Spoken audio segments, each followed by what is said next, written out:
السلام علیکم ورحمت الله وبرکاته. د میدان وردګ ولایت ملي رادیو تلویزیون قدرمن مینوال همکاران اوریدونکو الله تعالی هم خوشحاله لاله هیله ده روژه په اطاعت او عبادت باندې پیل کړي.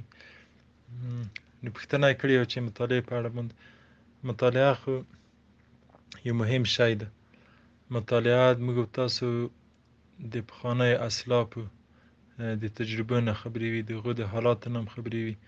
مطالعه موږ او تاسو ته د لارې مشال دی. یعنې په هر فن او په هر ځای کې او هر مسلک کې که څوک مطالعه ولري هغه په ښه توګه باندې مخ ته تللی شي. یو عالم دی هغه که مطالعه ولري نوښت کړی شي، ابتکارات کړی شي، نوي موضوعات پیدا کوی شي.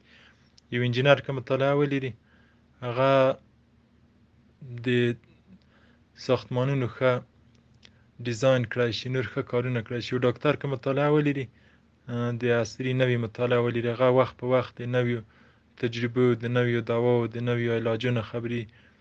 نو مطالعه مهم شی ده. موږ ټولو ځوانانو ته دعوت ورکوو چې مطالعه وکړو.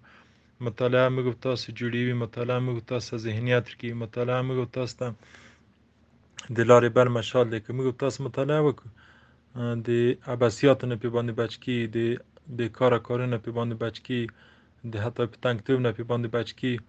نو مطالعه باید د ځوانانو معشوقه وي. ځوانان باید مطالعه وکړو، خصوصا په دیني اړخ کې مطالعه وکړو، په عصري اړخ کې مطالعه وکړو. او د مطالعې نه وروسته کوم مهم شیان چې وي هغه ورسره نوټ کړئ، ځان سره ولیکي. دا سړي ته ډېر ښه په کار باندې راځي. الله م حفاظت وکړه. مولوي ضیاء الحق حسانی.